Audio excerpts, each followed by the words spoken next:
So I'd like to welcome now our speakers for the next segment here. And what we're going to do is we're going to have a panel discussion from the 4 countries and stakeholders from each respective government and country, and we're going to have a little bit of a chat about first the 2 questions that we're focusing on. We're going to have a coffee break, and then we're going to come back and answer the remaining 2 questions. So I'm going to invite our speakers to the stage. Please do not throw eggs at me if I mispronounce your name. You have all the right to mispronounce my name if you'd like as well, to compensate for that. First, I'm going to welcome our colleague Thomas Baldoff to the stage. Thomas, please come up. Secondly, I'm going to invite Matthias Rudolph from the German Meat Association to join us here as well. I'm going to invite Mr. Fernando Vilela as well to join up from the Ministry of Bioeconomy, from the Secretary of Bioeconomy from the Ministry of Economy to please join the stage. Gustavo Idigoras as well from Sierra, if he can please join us. Martin Mateus, also, if you can please join us here on the stage from the Ministry of Director General of Natural Resources from Uruguay. Mario Rodriguez as well, the Manager for Cattle Information Systems from Uruguay. The stairs are here, please. Andrés Ginés from Paraguay, the Coordinator of EUDR at the Ministry of Commerce. Sandra Noguela from Paraguay, from Capro. Hans-Peter Lempen from BIMEL. André Nassar from Abiove from Brazil. Lara Sousa from the Ministry of Agriculture from Brazil. And one second, I'd just like to confirm if our colleague from the delegation will still be joining. You'll be speaking at the end, correct? Okay. So that's our conversation here for now. So we're going to start. Colleagues, if you can please place the 2 questions on the screen. Thank you very much. So my objective here is not to talk too much, but to let all of you run the discussion today. So the first question I'd like to ask you here is what we've been discussing both yesterday and today. What do you believe are the critical gaps in the current traceability solution? So would anyone like to have a take at the first question here and start the dialogue?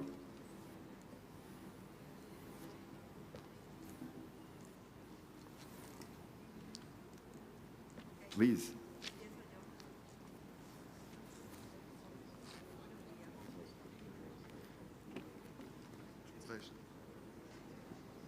No funciona. ¿Colegas? Sí. Muy buenos días, mi nombre es Sandra Noguera, gerente general de la CAPRO. La CAPRO es la Cámara Paraguaya de Procesadores de Oleaginosas y Cereales de Paraguay. Represento a las industrias aceiteras. Justamente me tocó ser moderadora, relatora del grupo en la primera pregunta de cuáles son las brechas que encontramos para hacer la trazabilidad o desarrollar las soluciones de trazabilidad.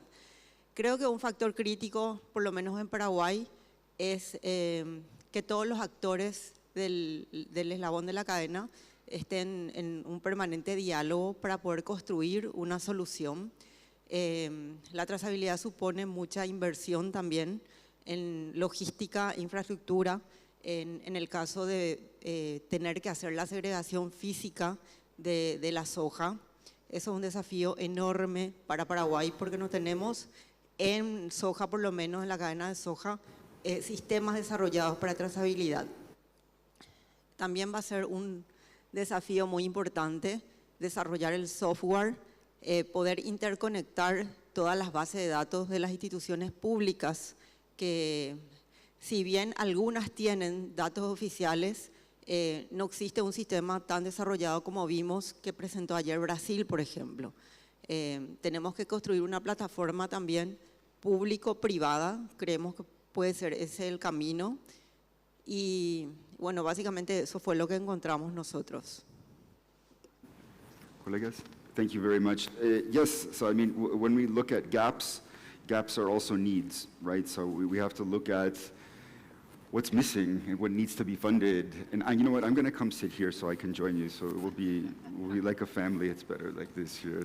So yes, gaps are needs, and we know that there's an enormous amount of needs as well in this context, you know, from infrastructure to introducing new systems. And we know that, you know, all of the countries in the region don't have the benefit of being high-income economies, right? So there are limitations to what can be introduced, especially in such a short time frame, right? So, you know, that's a gap in itself, is knowing that we don't have all the time in the world to be able to address this.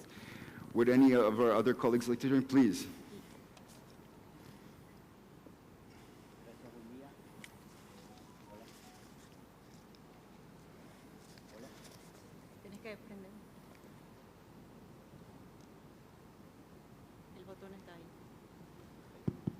Ahí está. Bueno, buen día. Mi nombre es Gustavo Idígoras, de Sierra Seca, Argentina, y coordinador de VISEC. Y quería hacer un comentario, adhiero a todo lo que dijo Sandra, pero después de 3, 4 años de trabajo para desarrollar esta plataforma en Argentina, hay algunas lecciones aprendidas. Y una de ellas es que no hay una fórmula única, como habitualmente conocemos, para dar respuesta al reglamento europeo. Habitualmente cuando pensamos la forma de cumplimentar los requisitos, lo pensamos desde el punto de vista sanitario o de inocuidad, que hay una sola forma de cumplimiento y que el Estado asume todas las responsabilidades por ese cumplimiento. Es la primera vez que nos toca a nosotros como sectores empresariales encontrar la fórmula, ya sea estatal, privada o mixta, asumir un riesgo de cumplimiento propio, directo, único y exclusivo, y tratar no de convencer al Estado europeo, sino al comprador europeo que lo que estamos haciendo está bien. Es un nuevo paradigma para nosotros, es un nuevo paradigma para los compradores europeos, y por lo tanto tenemos que aceptar que las soluciones de trazabilidad no son una fórmula única, sino que va a ser la solución que encontremos por cada campaña agrícola de comercialización o ganadera, y cómo vamos a ir mejorando la relación con nuestros clientes para que ellos también asuman un nivel de riesgo. Esto es algo que tenemos que aceptar. Después de 4 años de trabajo en VISEC, después de tener toda la cadena de valor de la soja y de la carne vacuna, nos dimos cuenta que no hay una receta mágica para cumplir el reglamento europeo. Hay tantas recetas como compradores, como vendedores y como sistemas de trazabilidad podamos tener. Y el otro tema del gap que hemos visto, más allá de la enorme deficiencia que tiene el reglamento europeo, que creo estuvo muy mal escrito y no cumple el verdadero objetivo, más allá de eso, el otro tema es que para hacer nuestra trazabilidad y cumplir con la cadena de custodia, con la segregación, como dijo Sandra, necesitamos que los servicios que brinden nuestros estados en materia de documentos oficiales funcionen de manera online y con alto nivel de credibilidad. Entonces, uno de los temas que tenemos, indefectiblemente, es la colaboración público-privada para que esos sistemas sean cada día mejores y funcionen de manera única y conjunta y compartida. Por eso que es una tarea tan larga. Por eso que recién en las conclusiones veíamos todos los gaps que tenemos. Vamos a convivir con esos gaps durante muchos años. En las presentaciones que les estamos haciendo ahora a los compradores europeos, nos tocan convencer a los abogados de compliance de las empresas importadoras, ya no a los comerciales. Los abogados nos piden hasta la foto de la familia del productor rural y que jure con un video que trata bien a sus hijos. Porque claro, quiere llegar a un riesgo cero ese importador. Pero es nuestro deber fijar un límite. Es decir, en esta condición estamos en Brasil, en Argentina, en Uruguay, en Paraguay. Esta es la condición de cumplimiento del reglamento. Asumí también un riesgo en ese sentido. Esta es la forma de trabajar, de verificar. Entonces, como reflexión sobre todo este proceso, creo que tenemos que pensar que vamos a convivir con un nivel de incertidumbre mayor de lo que históricamente convivimos en materia de exportaciones a Europa. Y que es un aprendizaje que es importante hacer el protocolo, la verificación, tener un sistema único, público o privado o mixto, no importa la fórmula, cada uno lo va a encontrar de la mejor manera, pero que vamos a convivir con niveles de incertidumbre mayor a los que estamos acostumbrados. Thank you very much. And I think that that's a really great comment, and it brings us back to yesterday. Colleague from Brazil here, the Brazilian lawyer from Sao Paulo, and he brought in funciona, ¿sí? He brought in a wealth of information about looking at the EUDR from a legal and compliance perspective. And what's very interesting here is this level of uncertainty that our colleague was speaking about here, is that, you know, what's the EUDR space has been surprisingly free of legal and compliance specialists, more so than some of the other legal tracks that I follow, at least in my file, at the FAO, namely CSDD, for example, the EU's Corporate Sustainability Due Diligence Directive that's currently being discussed. You know, where we see a lot of lawyers and we see a lot of compliance specialists come in and break down obligations and responsibilities, et cetera. But in the context of the EUDR, we don't see that same movement of legal specialists trying to break down what the criteria are in real terms. And what we see as a gap in this context, and also as a gap of a traceability solution, is that we see sometimes actors moving on with one track of the EUDR. This is what I'm interested in, and therefore I'm going to follow it, and that's how we reach compliance. But unfortunately, it's not that black and white, right? So there are a lot of uncertainties, but as our lawyer colleague, Daniel, was telling us yesterday, that's okay. You know, the EUDR doesn't give 100% confidence, right? It gives a direction, and how it's completed is really up to the other side of the chain, right? So there is, in theory, in legal theory, I'm an economist, but in terms of legal terms, there is some kind of degree of flexibility. Anyone else would like to build on what we've just heard? Please.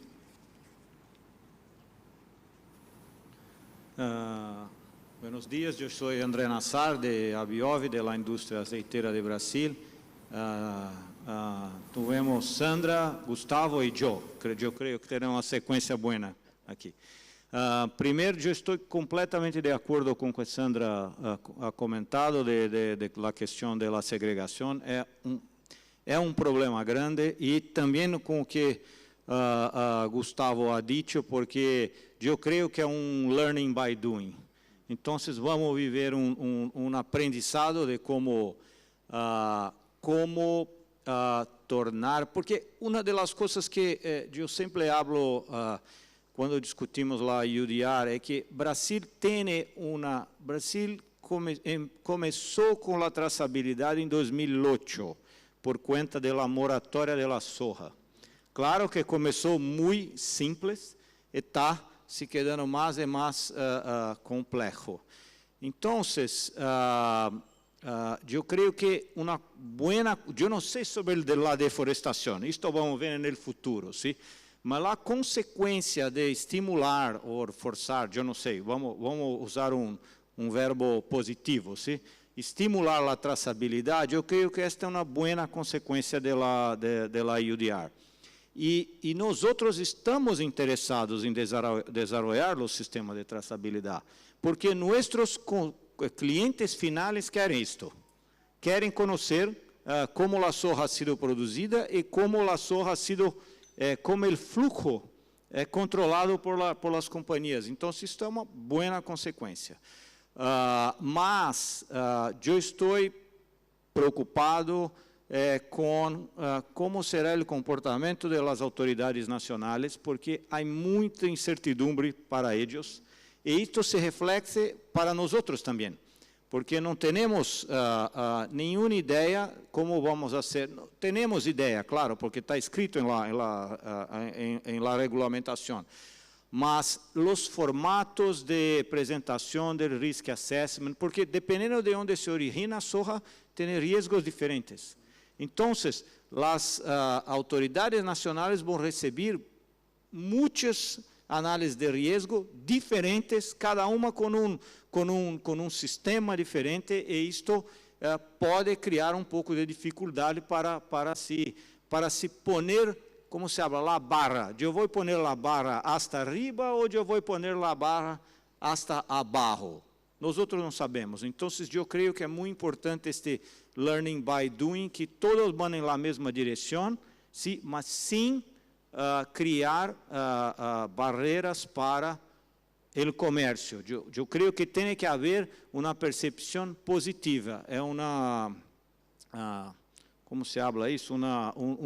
Voto de confiança. Como se habla isso em espanhol? Eu não sei. Voto de confiança. Eu creio que há como hacerlo, e eu creio que rápido, em uma cosecha, vamos resolver isso, porque temos que testar em uma cosecha, por lo menos, ¿sí? Que é o próximo ano. E eu estou um pouco otimista de que tudo vai se passar bem, ¿sí? Mas, de novo, eu creio que a questão da segregação é importante. A questão de o que nós chamamos de originadores locais, que não são os exportadores, são cooperativas, são elevators, eles têm que estar engarrados, então estamos trabalhando muito para que eles também compreendam. Então, não é só um problema dos produtores estarem também informados, é também a gente que está comprando soja e que depois vai vender essa soja para nós outros quando vamos exportar. Então, isso também é muito importante que eles compreendam perfeitamente os cambios estruturais que a traçabilidade está trazendo para a cadeia da soja. Graças. Thank you very much, Andres. Yes, I mean, very quickly recapping, there is a lot of uncertainty here, but I do think the best effort is the best that anyone can make at this point, right? And we've seen over the past 2 days that, this constructive dialogue really shows how much people are working towards this. And I think that everyone feels a little bit more comfortable moving forward, knowing that, they're not alone in dealing with these challenges. So that's really quite helpful. Anyone else would like to build on that? Please. May I say something? Hello, my name is Matthias Rudolph. I'm responsible here for the German importers of beef.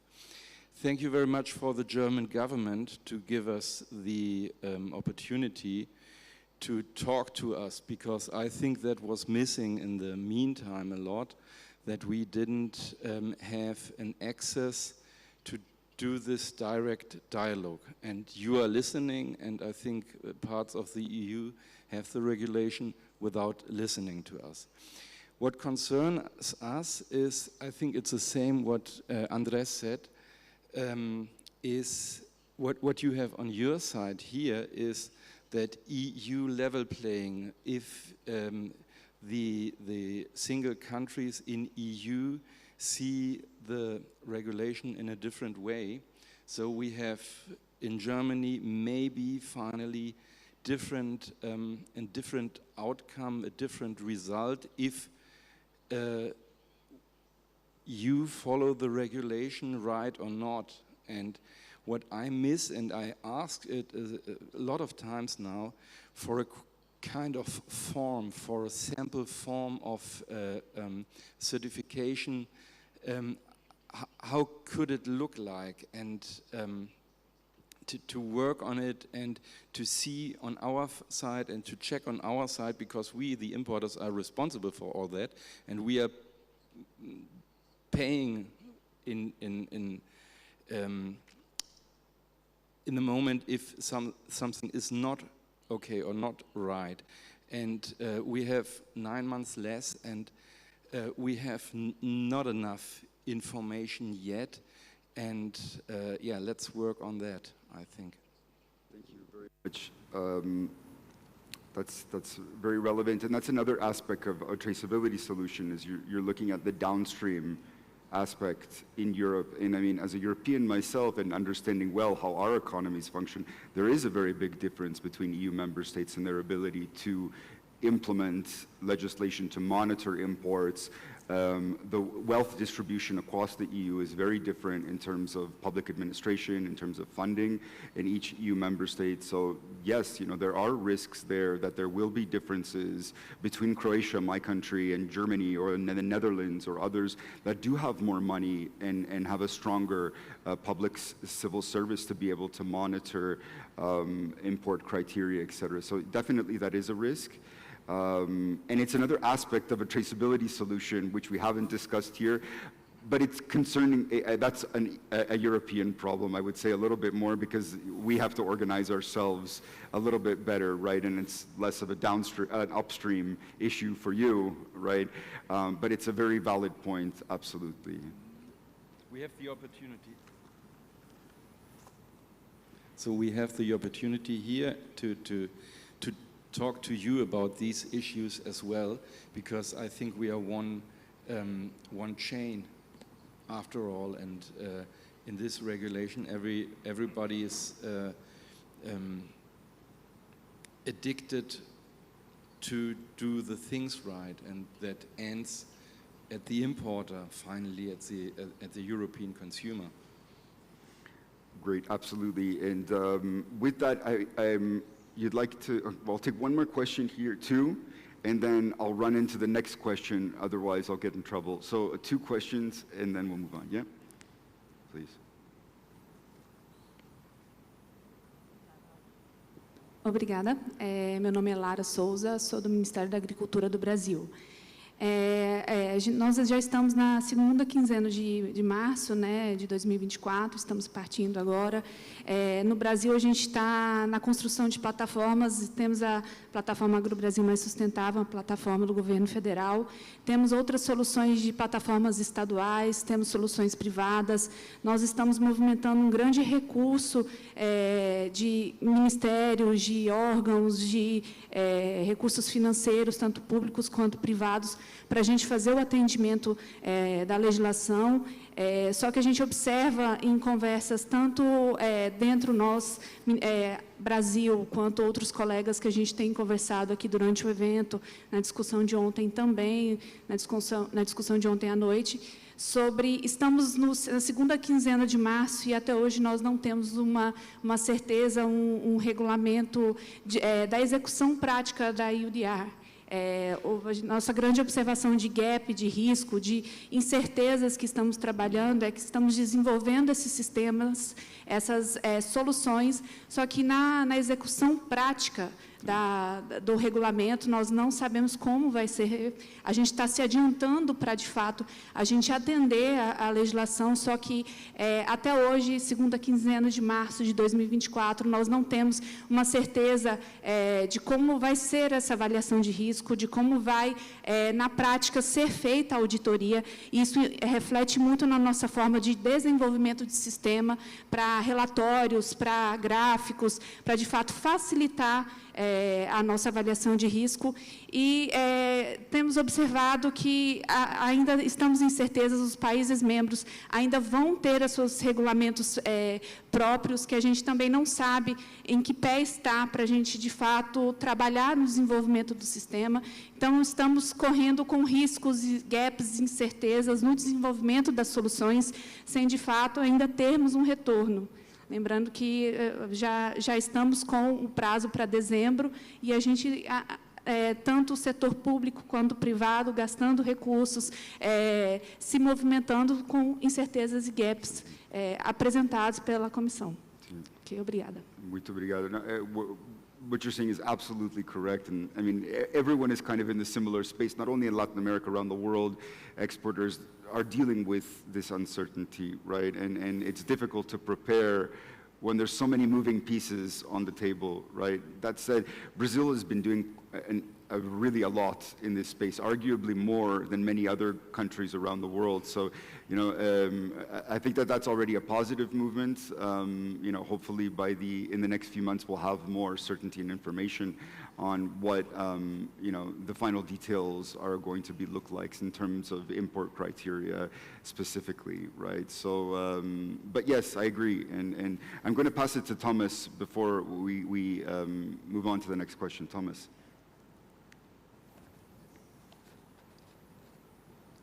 Thank you so much. And I was really listening quite carefully, not only for this great podium, but also for yesterday. And I noted down just a few reflections, perhaps, and would be happy to further exchange in the course of this of today. So I think what Gustavo said is really crucial. What he said is also is that the concept of due diligence, how does it work? So it works with uncertainty. That's the term he used, but from the point of, or the translation from the regulation itself, it would be the risk. So there is some risk, and the concept of due diligence exactly works with that. So it's not so easy to explain, I know this, but the due diligence works with risk and negligible risk. And that's, I think, a very important issue. And he very elaborately told us how this really great system from Argentina is working here. So this is really a very good issue. When I'm coming to one of my from my very well liked words, so to say, it's cross-learning. So I think cross-learning is one of those concepts where not only today, but for the last 2 years at least, or 3 years, a lot has been happening. Some of those commodity producers are far ahead in the one direction or in the other one direction. So this cross-learning is a very good combination with the due diligence system, I think. What Nassar said on the thinking about traceability and the wish for having more information about what European customers are buying, I think this is absolutely crucial to understand the regulation as is. So this is really a very much important issue, what Nassar said. And this brings me to perhaps one of those overarching issues. It's not, I don't want to be so shallow, but it's, well, in fact, it's communication. I think we heard it from Thomas this morning.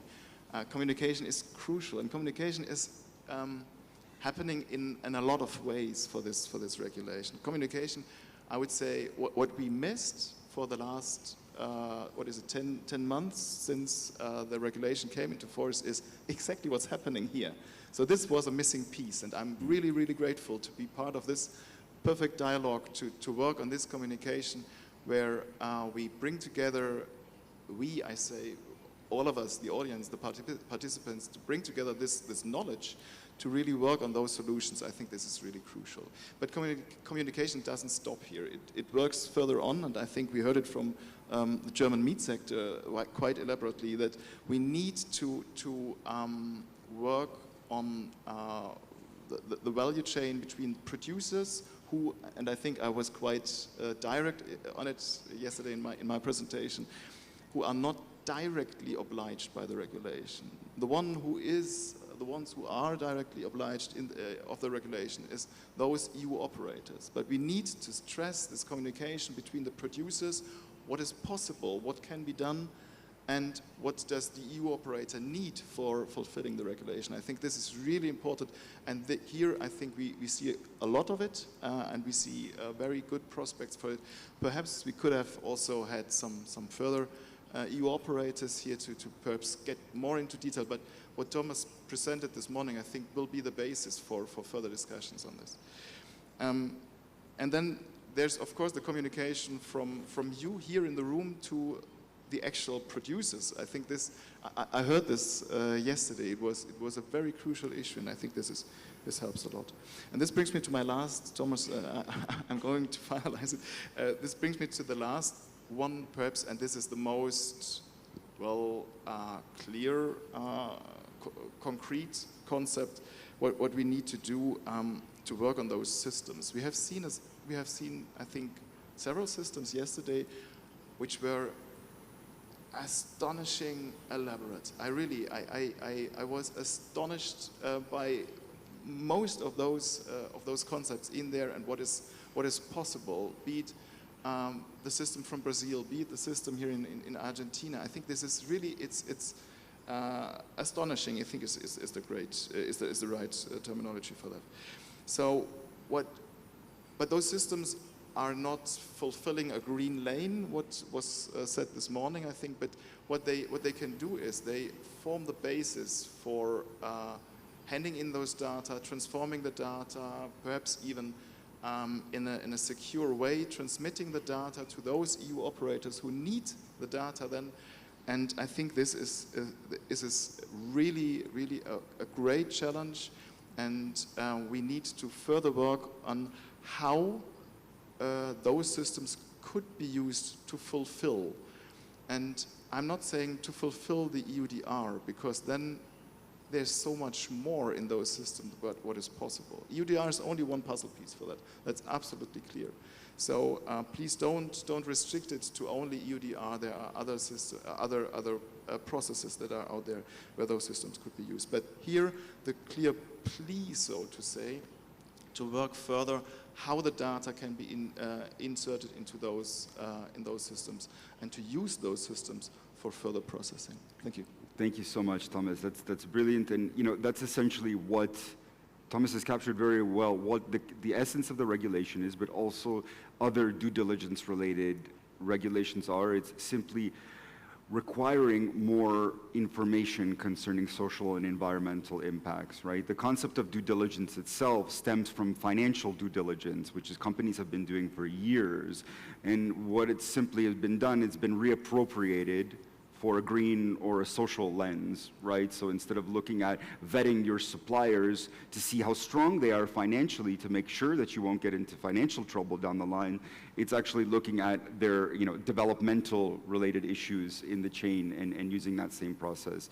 But I'm going to pass on to the next question. I kind of feel like we should have Mate here or something to be able to share amongst each other. But I'm going to pass on now, and now we're going to talk about investments before breaking for coffee, or mate, as you wish. So we're going to look at what do we feel are the necessary investments that are needed in traceability solutions. So we're looking now more at needs from a different perspective. And I'd love to hear a little bit about you from that, right? So looking less at kind of gaps in traceability systems, but more what are the financial needs here? Please. Hello, hi, my name is Andrés Ginés, español. Andrés Ginés, Ministerio de Industria y Comercio de Paraguay. Entonces, como sector público, nosotros vemos que esto tiene externalidades positivas, como se vino diciendo ya. Entonces, yo querría hacer un punto 1.5, tipo entre el 1 y el 2, ¿verdad? Saltar de uno al otro, ¿verdad?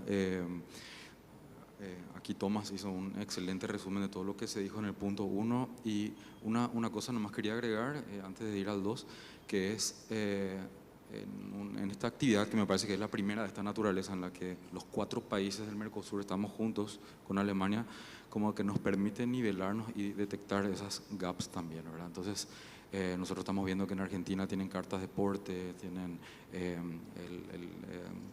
documentos como RENSPA, que nosotros en Paraguay tenemos que desarrollar todavía ese tipo de cosas, como que permite nivelarnos. Específicamente, eso es algo muy positivo que rescato de esta reunión, ¿verdad? Me parece que es la primera, una muy buena iniciativa, para nosotros muy valiosa, ¿verdad?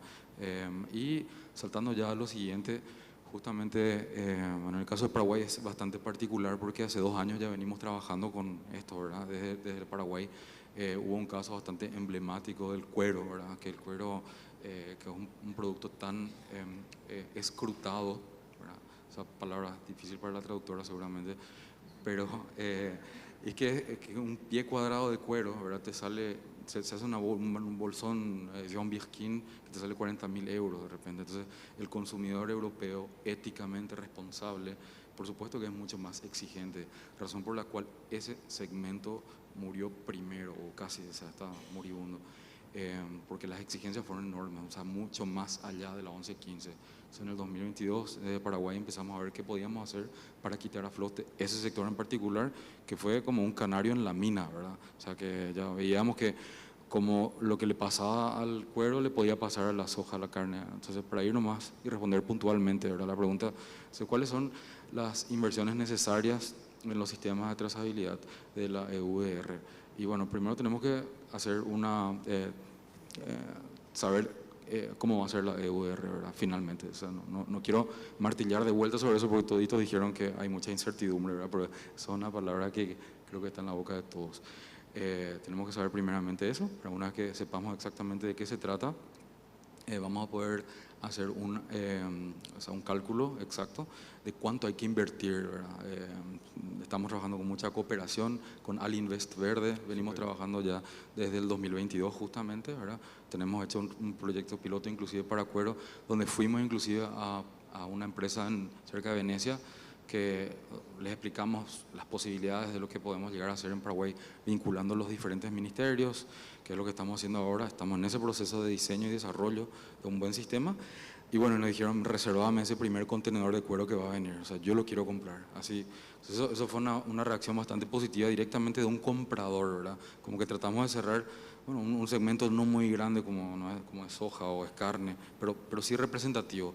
Pensamos que si de repente podemos entrar con cuero, ¿verdad? Un producto tan escrutado de vuelta a un mercado tan exigente como es la Unión Europea, bueno, capaz que el resto, o sea, eso como que va a ir marcando camino. Así que las inversiones van a tener que ser claramente en hacer en diagnósticos, en la propia vinculación de bases de datos que se tiene que dar entre las instituciones que descubrimos tienen un gran trabajo hecho ya. Eso, de repente se trabaja en compartimientos estancos, no sé si pasará lo mismo en Argentina, Brasil, Uruguay, pero en Paraguay nosotros nos dimos cuenta que había sido, no estábamos tan lejos de lo que necesitamos al ver que un ministerio tenía un montón de información que perfectamente se podía comunicar con la otra. El tema está en establecer esa vinculación, ¿verdad?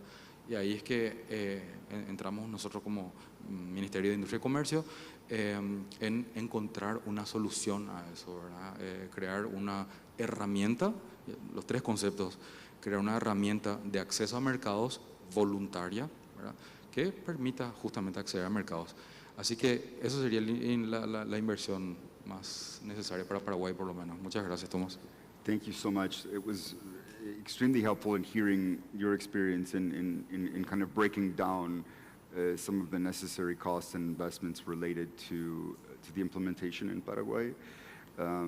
We know that there's exorbitant costs from everyone related, right? There's a government cost, there's a cost for companies, there's even a cost for those that we're not speaking about very often here, which I'm sure Daniel, our legal specialist, would agree. It's the cost for civil society organizations, trade unions, those that need to be part of the due diligence process, right? So these, in my view, these three pillars all have a very important cost that we at the FAO will be pricing up for the beef sector in the next few months, so I'll be sure to send that on to colleagues.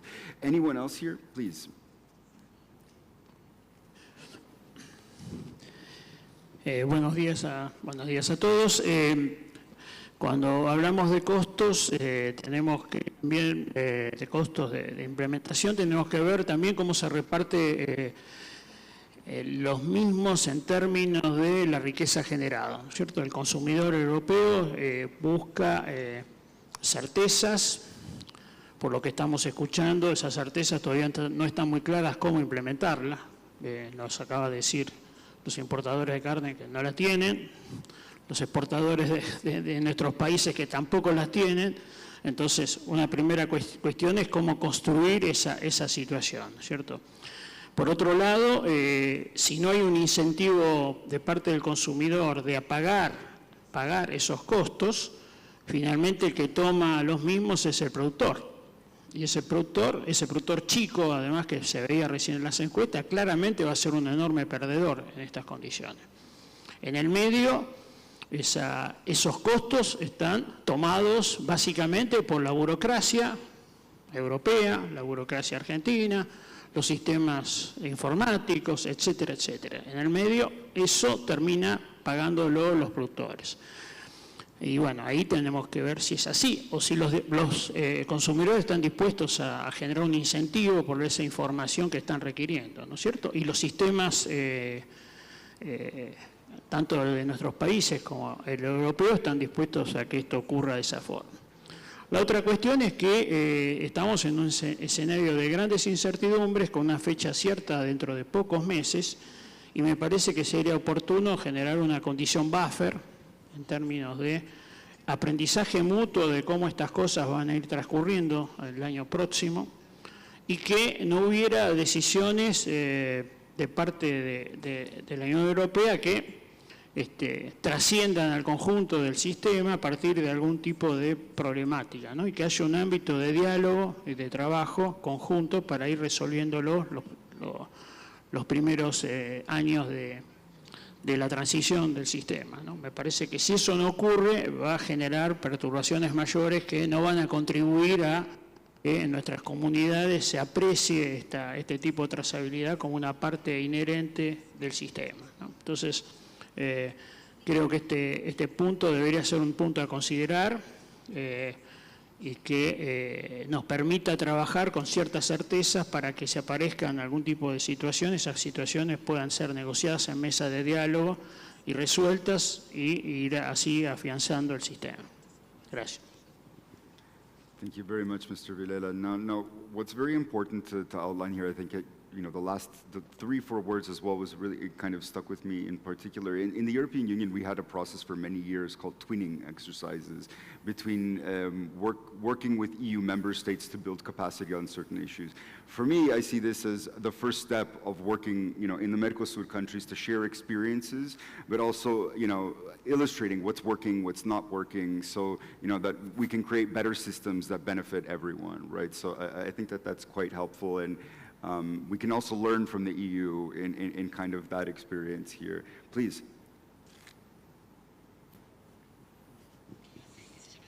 Hola, buenos días.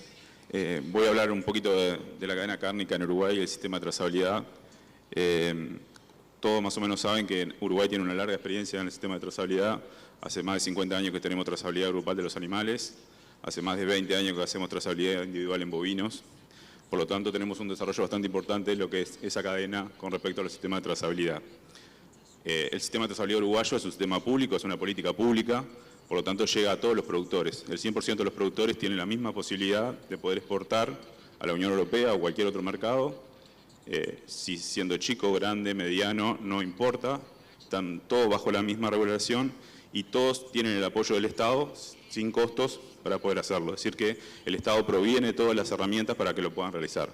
Desde las caravanas que se entregan en forma gratuita a través de los sistemas que tenemos nosotros, en cooperación con el Correo Uruguayo. Es decir, hay una política pública global del Uruguay que apoya a este sistema de trazabilidad. Con respecto a los costos, si bien nosotros ya asumimos hace muchos años los costos de implementación, es decir, Uruguay ya asume los costos de implementación y está preparado como para dar las respuestas que hoy está diciendo la EUDR, lo general que nosotros queremos saber, digamos, y la duda general es bien cuál es la exigencia que debemos cumplir. ¿Por qué la exigencia? Y estoy un poco lo que decía hoy Tomás. Nosotros no podemos pensar o nunca pensamos los sistemas de información para cumplir con una exigencia. Nosotros los sistemas de información que tenemos y todo el de trazabilidad lo pensamos para cumplir con todas las exigencias, las sanitarias, la de inocuidad de los alimentos, el cumplimiento de las necesidades que tienen los países, como este de la EUDR, pero como que va a haber otros mercados que también la van a tener y van a ser nuevas exigencias, capaz que algunas parecidas, otras distintas, algunas más flexibles, otras más duras, pero van a seguir apareciendo y los sistemas tienen que estar preparados y evolucionando a esa necesidad que tienen de dar respuesta. ¿tá? Pero la primera respuesta que tiene que dar es la que necesita Uruguay. Es decir, las garantías que nosotros debemos tener de que el producto que estamos comiendo es el que nosotros queremos y darle las garantías a todos nuestros compradores que no es un producto específico para un mercado. Todos nuestros compradores tienen la misma exigencia a nivel país. Digamos, el tema costo, que es la pregunta un poco que le estaba haciendo ahora, digamos, que estábamos conversando, va a haber un impacto, porque todas estas cosas tienen su impacto. Capaz que no es el mismo impacto para los otros sistemas que pueden estar implantando o intentando implantar, ya sea en soja, en carne, porque hay un tema que creo que no lo hablamos mucho, pero que el productor tiene que estar convencido. ¿tá? El productor uruguayo está convencido, pero hace 15 años que teníamos que hacer este sistema. No precisamos salirlo a convencer ahora de que tiene que entrar en el sistema. Y eso creo que es lo más importante, porque eso no se logra de un día para el otro ni en 6 meses. Entonces, convencer a los productores que tienen que adoptar estos nuevos sistemas y integrarse y entregar la información y que sean proactivos a tener la información. Los sistemas se pueden crear, pero la información que si vuelcan los usuarios no es de calidad, la información que sale no va a ser de calidad. Entonces, lo primero que debemos convencer es a los productores que manden la información correcta, que tengan la información correcta en los sistemas, y ahí vamos a poder contestar esta pregunta o la necesidad que tenga la Unión Europea o cualquier otro mercado que lo pueda hacer.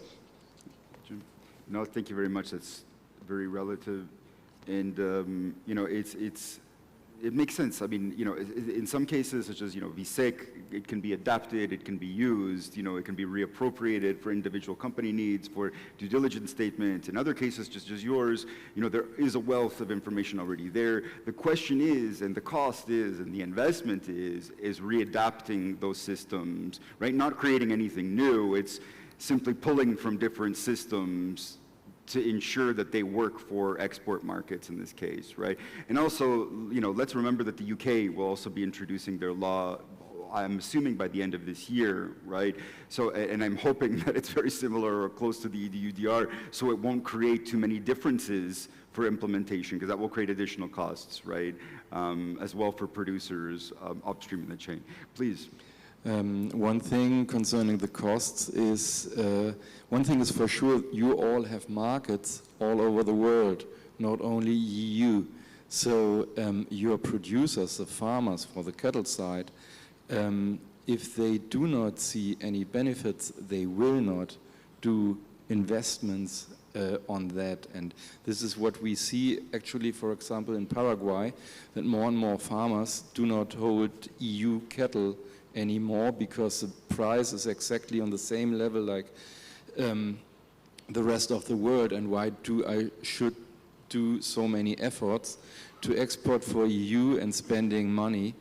And this is a matter of fact, and that is what we feel and what we see and what will happen definitely in the beginning when the regulation is starting. Excellent. Yeah, would you like to? No? ¿Alguien tiene una pregunta? ¿Sí? No, pregunta no. Oh, respuesta, disculpe, sí, sí. Ah, bueno. Okay. No, si bien es cierto que todavía no se puede hacer exactamente o decir cuáles serían el monto de las inversiones necesarias, sí creemos que es fundamental invertir en comunicación, en capacitación, en fortalecimiento de las instituciones públicas, en poder hacer justamente que cuenten con el personal capacitado para manejar los sistemas que se vayan a desarrollar. Va a haber un costo muy grande en el caso de Paraguay, en todo caso, de la creación del sistema, en el mantenimiento y también ver quién va a pagar por el uso de ese sistema. Aparentemente va a ser gratuito el uso del sistema, pero también hay que ver los otros requerimientos de pagar una auditoría. Eso también es un costo que vemos. Y bueno, hay cuestiones que van a ir surgiendo, además de la logística, ¿verdad? En la medida que la reglamentación esté un poco más clara. ¿Sí?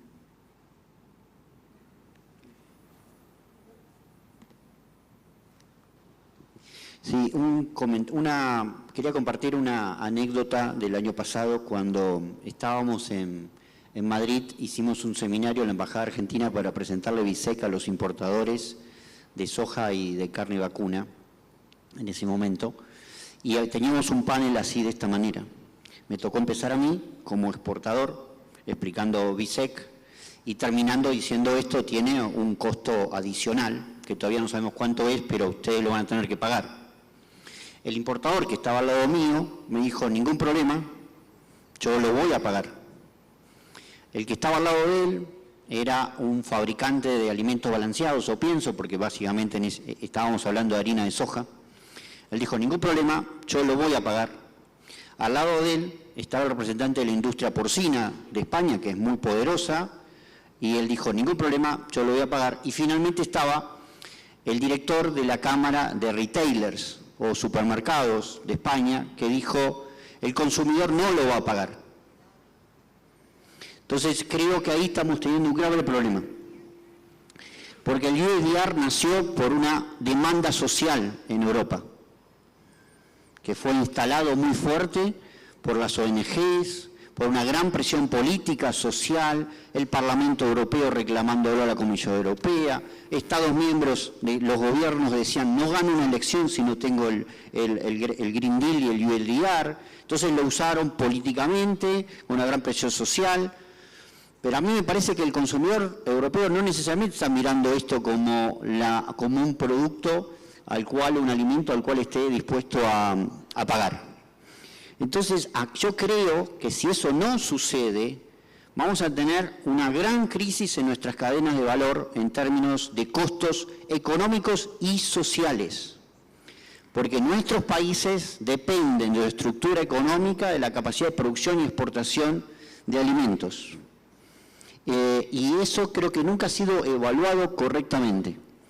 Entonces, si no se logra que en diciembre de este año, Europa, los operadores europeos, empiecen ya a establecer un premio de mercado claro y contundente y preciso, creo que más allá de las dificultades de inversión, de soluciones y todo, vamos a empezar a tener muchos inconvenientes en nuestros países. Thank you very much. There's a lot of truth to a lot of these statements and whatnot. Now, what I think it's really important is to take a step back and to know that a lot of, we can have many theories right now at this point, but we simply don't know. A new commission is coming soon, right? There will be elections in Europe, as we know. This will impact many things in terms of global politics and trade. We also may get more information. The EU, the DG Environment has issued a frequently asked questions for European traders and importers, but not for upstream exporters. But we may see, some kind of information sheet develop as well.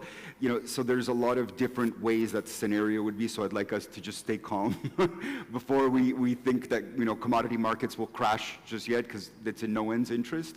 So, what I think is very helpful here is to kind of look at the best effort that we can make right now with the information that we have right now to meet the requirements of the EUDR as we are right now in March 2024, right?